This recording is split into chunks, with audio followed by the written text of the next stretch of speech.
Yo, welcome back to the Real Kens TV, where we keep it 100% authentic and we call a spade, even when we don't want to sometimes, man. I'd like to first say, please feel free to like, subscribe, comment, definitely share, hit that notification bell, you know what I mean? Relatively small channel, new channel rather, looking to grow. So be sure to subscribe, hit that notification button, man, so that when we drop the latest videos, man, you have full access to them. A lot of times people ask me for whatever reason, I don't necessarily want to say fascinated by what goes on in prison, but a lot of people want to know, what goes on in prison. So when I tell these stories, I'm definitely not glorifying anything. There's nothing to glorify. Nothing cool about prison. You know what I mean? Nothing whatsoever. But it's definitely things that go on in prison that I like to share so that perhaps you're thinking about doing something. Maybe life's not going well for you right now. You know what I mean? Maybe you're thinking about picking up at bag, you know what I'm saying, and selling drugs, or picking up that gun, going to rob somebody. Don't do it. Because it definitely gets worse before it gets better once you go to prison, you know what I mean? Look at it like this. You go to prison, if you broke now, you still got a chance. If you go to prison, you still gonna be broke. And believe it or not, you definitely need money in jail, in prison. You know what I mean? So whatever you got going on, man, just try to, you might have to elevate your plans, man. You might have to get you a second job, a third job. Whatever you need to do, man, just stay out of prison, man. Prison can be a very, very, very lonely place, man. You get absolutely no respect. It's like you're not even a human being when you're in prison. You know, a CO, if they having a bad day, they can come in, cuss at you, yell at you, put their hands on you, threaten you. Whatever they say happen, administration's taking their side. You can be 100% right, but you're gonna be 1,000% wrong in their eyes, man. So depending on how a CO feels, and when I say CO, correction officers, for you all that don't know, depending on how they feel, that's gonna determine how your day could possibly go. Every once in a while, excuse me, the COs that are rotten, because you have a lot of COs on the inside, they absolutely hate their jobs. So, like I said, they're allowed. That's one of the jobs, the few jobs that I would say you're allowed to come to work and treat people any type way. Half the COs don't even like each other. Because you know why? They don't like themselves. You working in a jail, in a prison. Now that's better than being in prison or in jail. You know what I mean?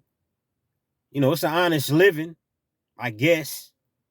But at the same time, you're spending 8, sometimes they force you to work doubles, 16 hours of your day in prison. So maybe that's why some of them are in bad moods. I don't know exactly what it is, but I can tell you, man, some of those CEOs are real scumbags, man. And every once in a while, karma hit them. And that same CEO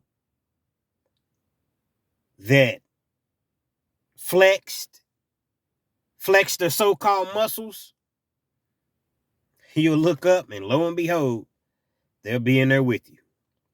And they're going to keep them separate from you. But nevertheless, they'll find themselves in there with you. There's one CEO that comes to mind, and I want to say his name, but I won't say his name. This guy was a real jerk. A real jerk. He would come in and any little thing, He wants to shut everything down. Now, when I say shut everything down, it means lock you in your cell, take the telephones, so you can't call out to your family. He'll shut visit down for a week so you can't get visits. Take the television over the smallest thing. It's 80 people in a cell. You got 8 different cells that hold 10 people. Sometimes it holds 12 people. So you got 4 upstairs and you got 4 downstairs. Now I'm speaking in terms of the county jail at this point. So you got 80 people and you got one CO that's in charge of the whole unit. Well, this particular jerk, we'll call him Mr. Jerk.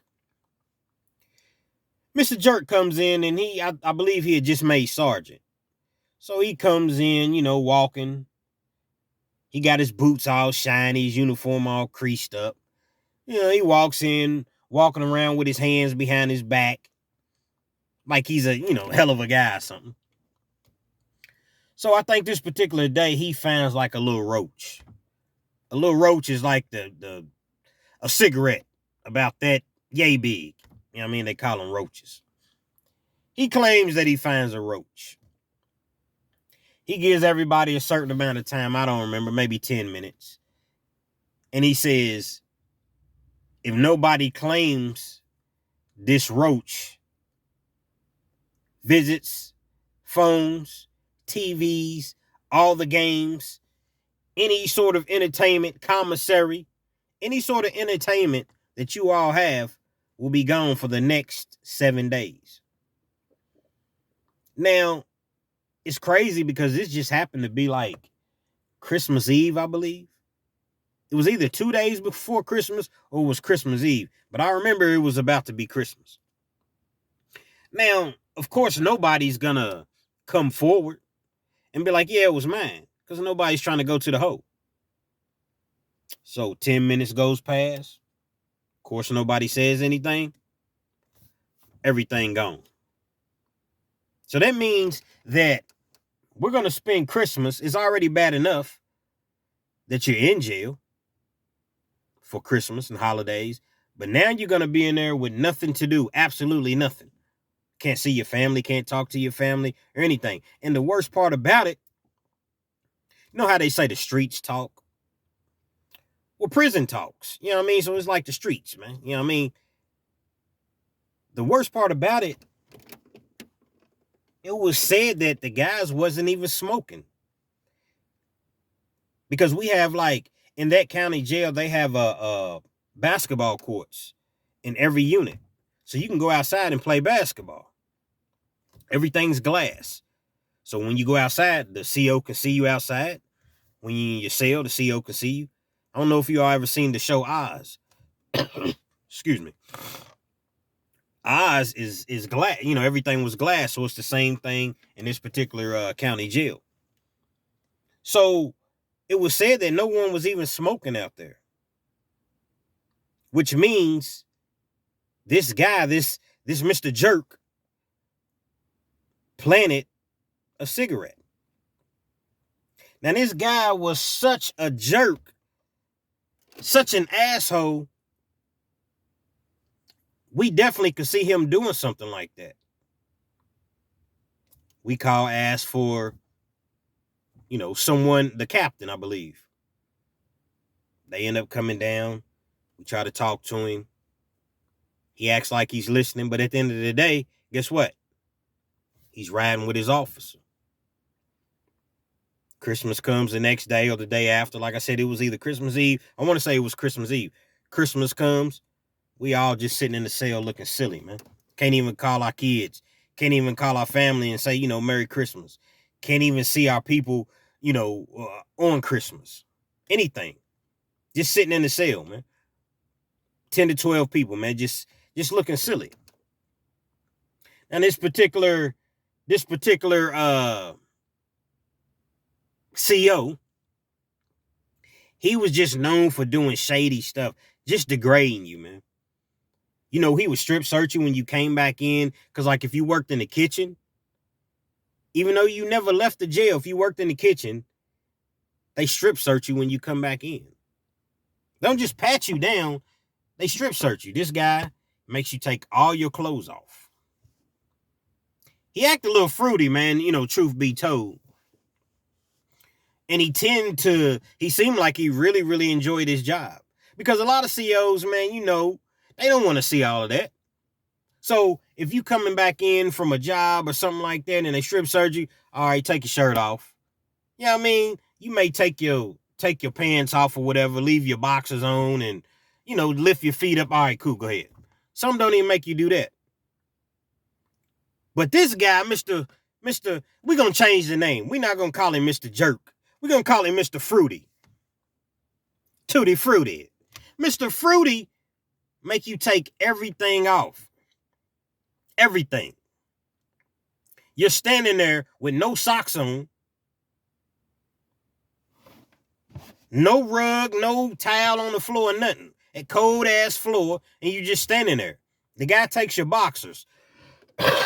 Excuse me, y'all, fighting the cold. But nevertheless, the guy takes your boxers, runs his hands through the elastic part on the waist part, and it's like he takes his time doing it.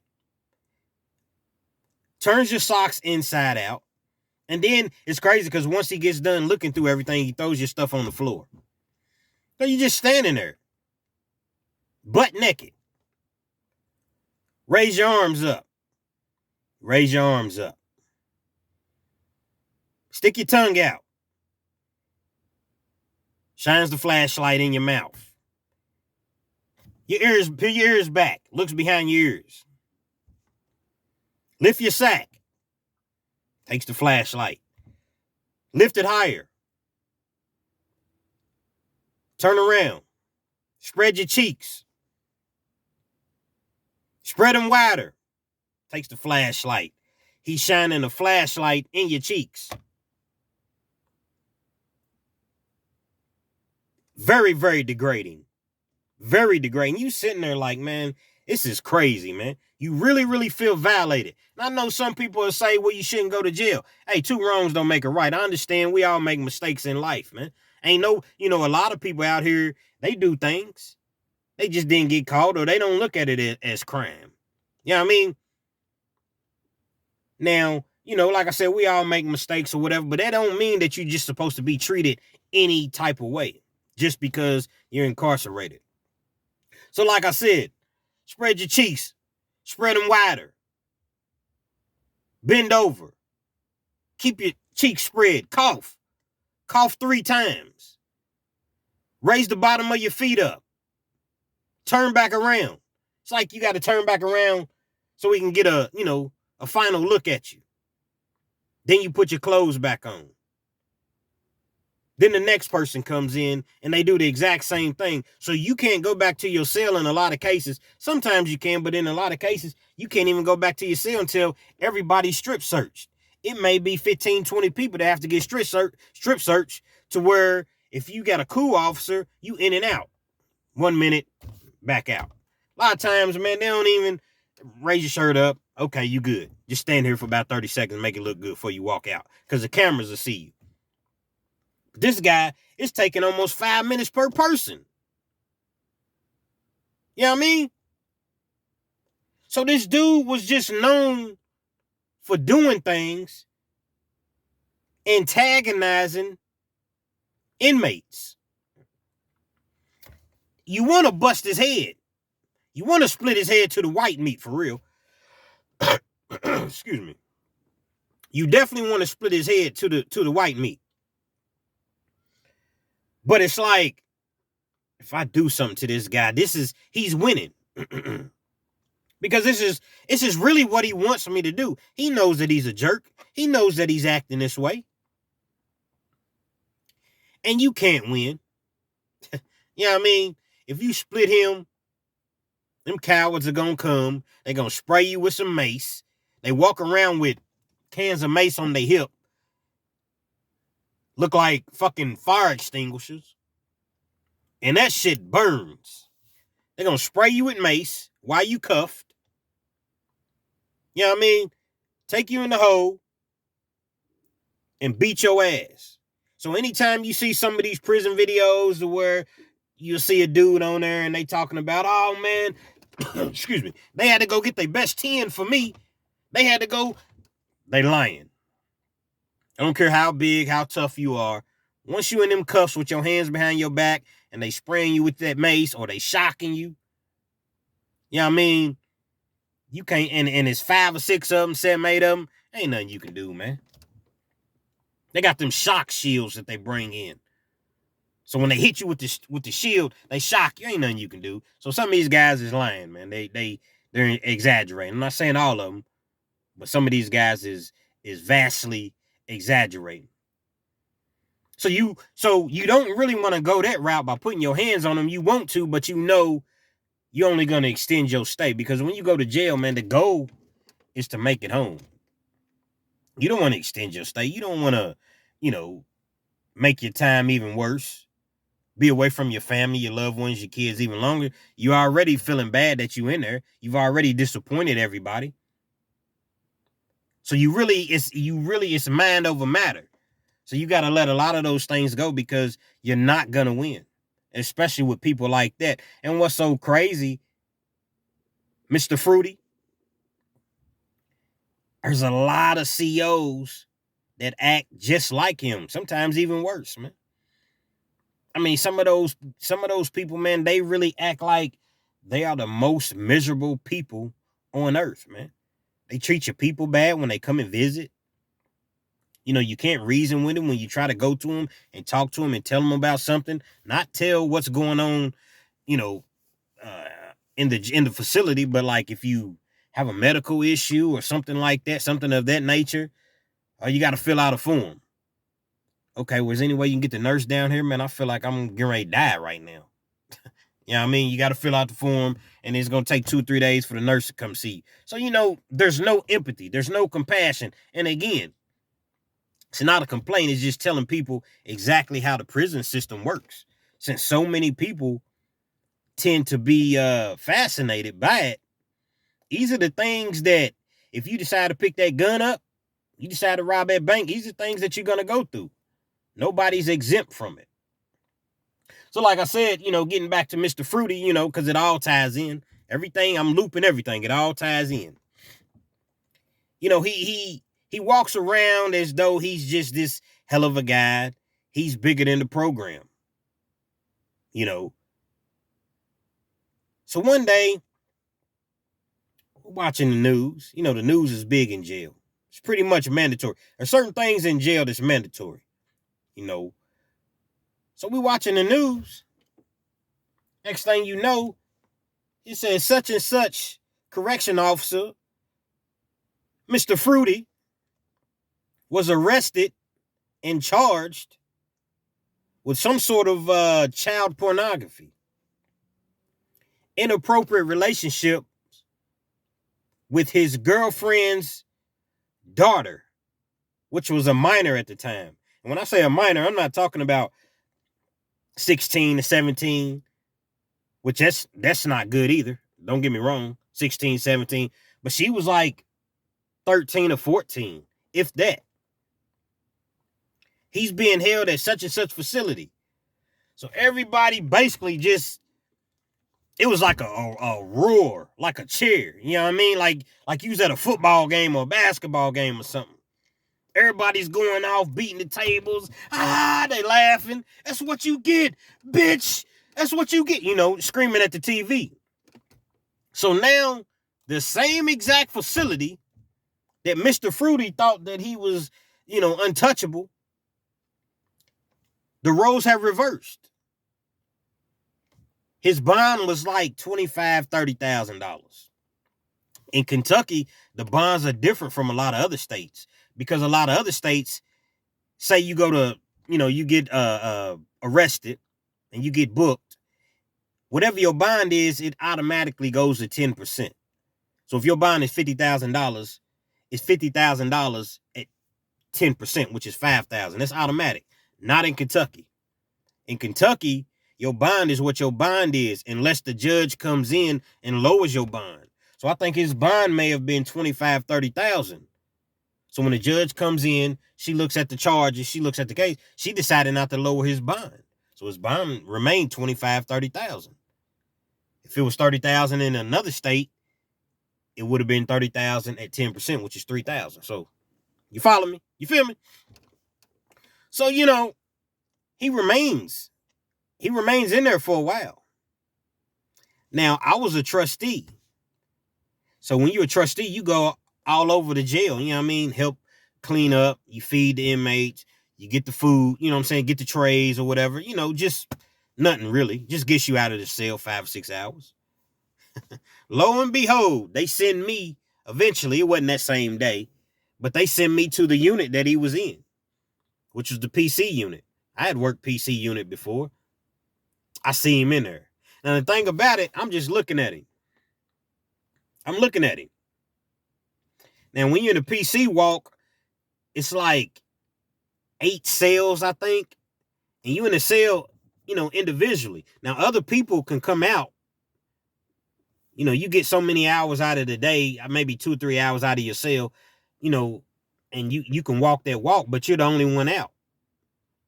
Remember, I told you, everything's glass. So you can see right in the cell. So if you got to take you got to take a dump, man. The CO can look right in the cell, see you taking a dump because it's glass. Inhumane. So I see the guy, and I walk past, and I'm picking the trays up because they slide the trays out of there's a food flap. So you just slide the tray in, and then when they're done, they slide their tray out. So I said, "Oh, Mr. Tough Guy. The mighty has fallen, huh? The mighty's fallen awfully far." And I just laugh, man. You know what I mean? And that was the only time that I seen him, because I think his parents came and eventually bonded him out or whatever.